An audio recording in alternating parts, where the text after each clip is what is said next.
दोस्तों, लालची नॉलेज में आप सबको फिर से स्वागत है।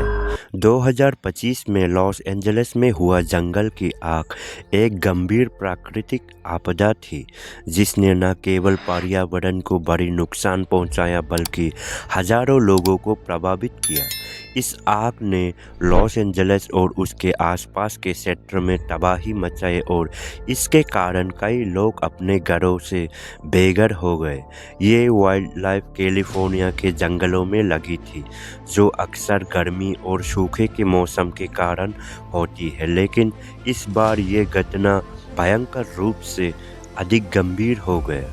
2025 की गर्मी में लॉस एंजलिस और इसके आसपास के क्षेत्र पहले से ही सूखे और उच्च तापमान से प्रभावित थे। इस मौसम में बारिश की कमी ने जंगलों में आग लगने के खतरे को बढ़ा दिया।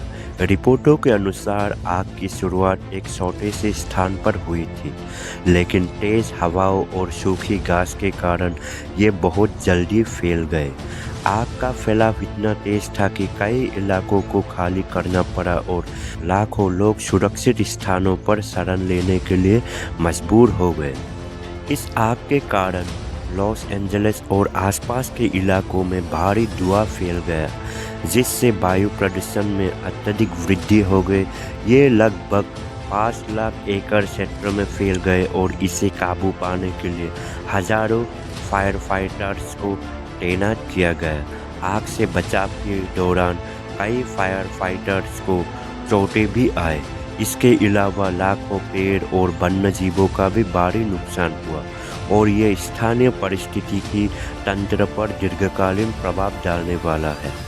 लॉस एंजलिस जैसे बड़े शहर में आग का असर इंफ्रास्ट्रक्चर और प्रॉपर्टी पर भी पड़ा। कई घर, दुकानें और अन्य संरचनाएं आग की चपेट में आ गए। अधिकारियों के अनुसार इस आग से होने वाले नुकसान की कीमत अरबों डॉलर में हो सकती है। जिन इलाकों में आग ने ज़्यादा तबाही मचाई, वहाँ के लोग जीवन भर के लिए अपने घर और संपत्ति को खो बैठे। जंगल की आग को बुझाने के लिए कैलिफोर्निया की राज्य सरकार और संघीय एजेंसियों ने बड़े पैमाने पर राहत और बचाव कार्य शुरू किए।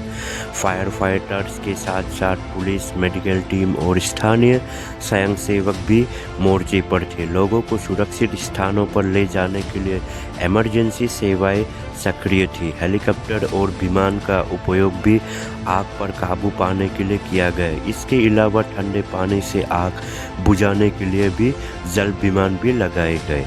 लॉस एंजलिस और उसके आसपास के जंगलों में लगी इस आग ने पर्यावरण को काफ़ी नुकसान पहुंचाया। जलवायु परिवर्तन के कारण बढ़ते तापमान, सूखा और उच्च जंगल की आग को और अधिक गंभीर बना रही है।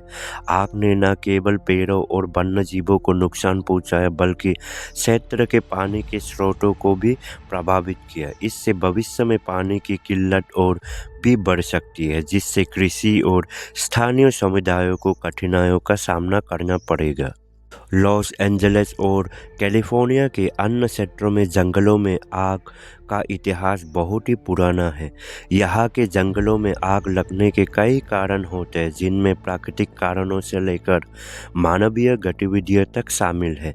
कैलिफोर्निया की ज्वालामुखी भूमि, सूखा, तेज हवाएं और उच्च तापमान इस राज्य को जंगल की आग के लिए बहुत उपयुक्त बनाते हैं। आइए इस आग के इतिहास और कारणों पर एक नज़र डालते हैं। कैलिफोर्निया में आग का इतिहास काफ़ी पुराना है। प्राचीन समय में प्राकृतिक कारणों जैसे कि बिजली गिरना के कारण जंगलों में आग लगने की घटनाएं होती रहती है।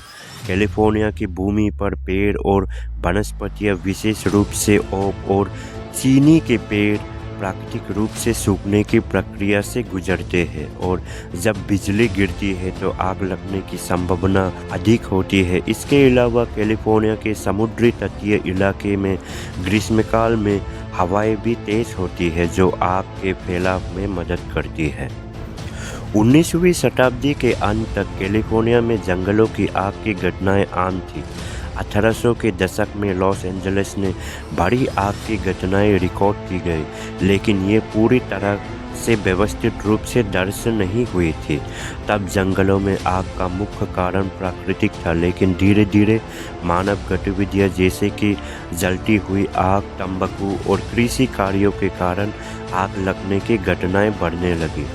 20वीं शताब्दी में लॉस एंजलिस में आग की घटनाएं में वृद्धि हुई, खासकर 1930 और 1940 के दशक में, जब शहर तेजी से विकसित हो रहा था और अधिक लोग जंगलों के पास बसने लगे थे। तब कैलिफोर्निया में आग को बुझाने के लिए फायर फाइटिंग टेक्निक का विकास हुआ, लेकिन इसके बावजूद आग की घटनाएं लगातार बढ़ने लगी।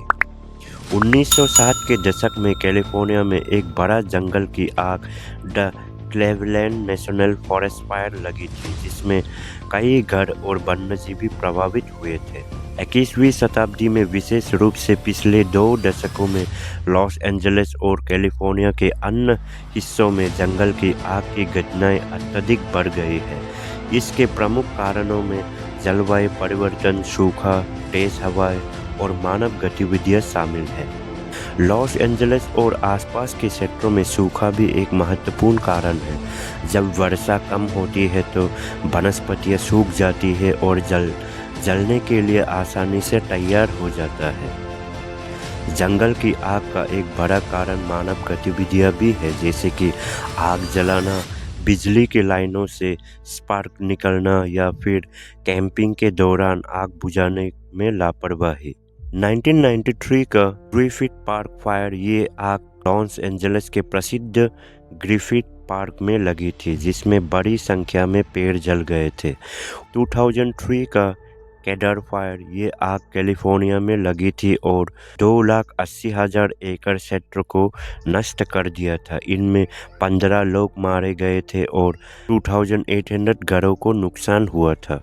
2018 का कैंप फायर, ये आग कैलिफोर्निया के उत्तरी हिस्से में लगी थी और अब तक की सबसे विनाशकारी आग मानी जाती है। इसमें 85 से अधिक लोगों की जान गई थी और हजारों घर जल गए थे। 2020 का लेक फायर, ये आग लॉस एंजलिस के पास लगी थी और इसने करीब 51,000 एकड़ भूमि को प्रभावित किया था। आज की वीडियो के लिए बस इतना है। अगर वीडियो अच्छा लगा तो प्लीज़ चैनल को सब्सक्राइब करें, लाइक करें, शेयर करें। फिर मिलते हैं नए रोमांचक वीडियो में, तब तक के लिए धन्यवाद।